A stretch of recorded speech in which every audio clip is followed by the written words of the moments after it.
mata sa pagkaaga, Diyos an inutunta, Diyos bago an gabos. Pagpangadi sa pagkaaga, paghurup-hurup asin pagsanto rosaryo, uya na ang programang Diyos bago an gabos.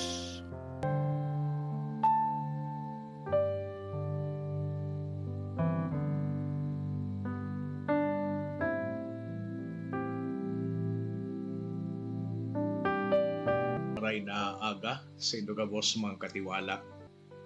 Ano ang pwede niya itong manudan hali kay Yesu Kristo sa pag-handle ng mga conflict? Papaano kita minahandle in conflict? Do we fight or we try to flee? Ano po? Ang iba paano sa tuya, mga katiwala, mga fighters talaga, we try to stand our ground, di kita nagpapadaog. Pero igwaman na positibong aspeto iyan, lalong-lalo na pag kita nakikilaban para sa hustisya, para sa tuyang sabiri, asin para sa tuyang kapwa. Di niya to na hinahayaan na ang karatan iyo ang maghade. Pero igwaman sa tuya na we try to avoid conflict. Mas gusto ta na katuninongan, no? We keep the peace at all cost. And usually, iyo inyang dalan kang cross. Para sa tuya, ang iba sa tuya, it is more in a way godly to suffer wrong than to demand our rights. Pero ang medyo makaulog digdi, ang parehas na grupo naghihiling kay Yesu Kristo. Itong mga nakikilaban para sa hustisya, pinaghihiling sa Yesu Kristo bilang sarong leader na may prinsipyo, sarong leader na pinagraranga talaga ang mga dukha, itong mga nasa laylayan, asin sa mga deng sukat, sa mga makasalan, tukduan niya sa iyang mga disipulos na kung paano mag-handle in confrontation.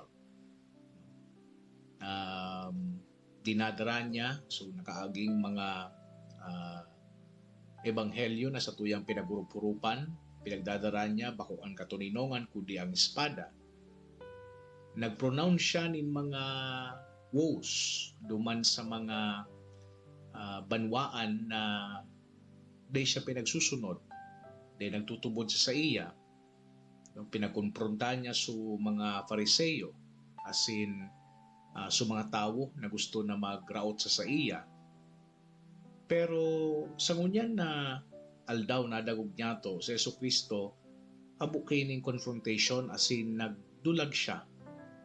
And bako ini mang katiwalaan and not the best. Kan si Juan Bautista, pinag-arestar, nagbalik man sa Yesu Kristo duman sa Galilea. And ining non-confrontational Jesus, bako ini so pinag-expect ni Juan Bautista, or bako ini so pinag-expect ni Juan na maging Mesiyas.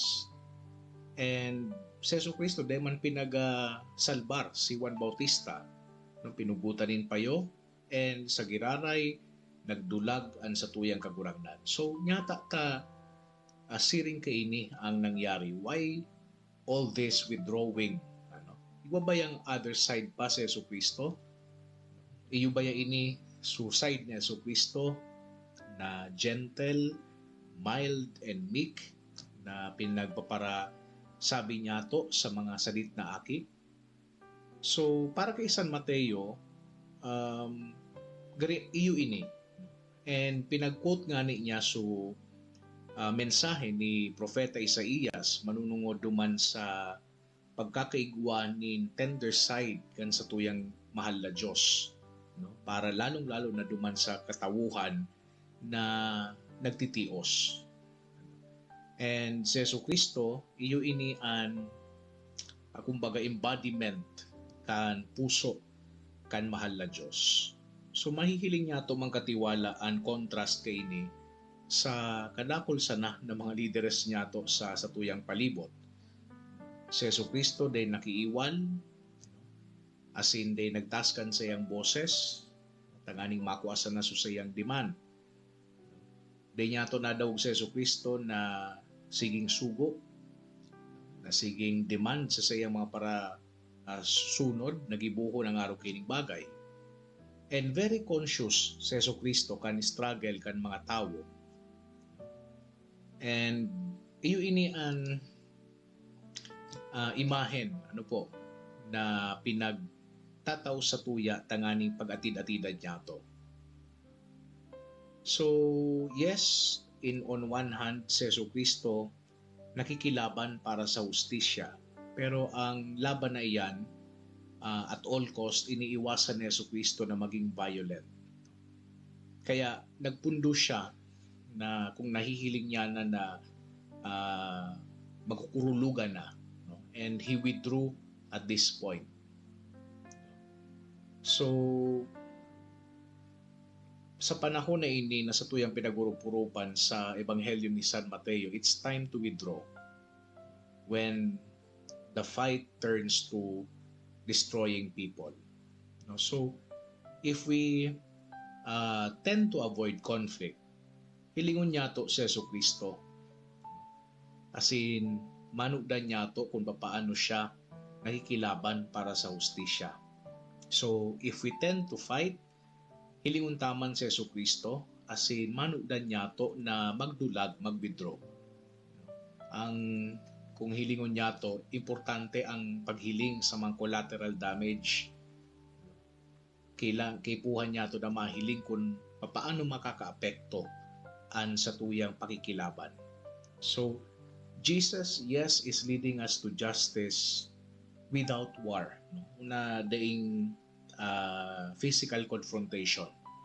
And yes, we also follow him in the fight na labanan na inhustisya na daing nakukulugan maski sisay man. So, iyo ini ang futuro na pinagigiyahan kita kan sa tuyang mahal na Diyos sa paagi kan pagiya kang Espiritu Santo. And lugod iyo ini ang sa tuyang maging in a way panuntunan, kriteria sa satuyang pakikipagdeal sa satuyang kapwa. Sa kaudyan-udyani, magayon so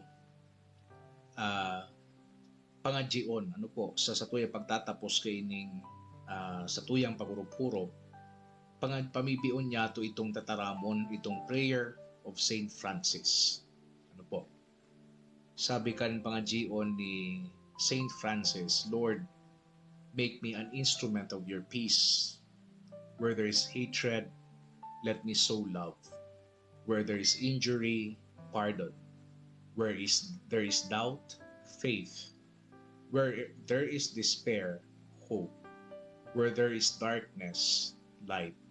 And where there is sadness, joy. O Divine Master, grant that I may not so much seek to be consoled as to console, to be understood as to understand, to be loved as to love.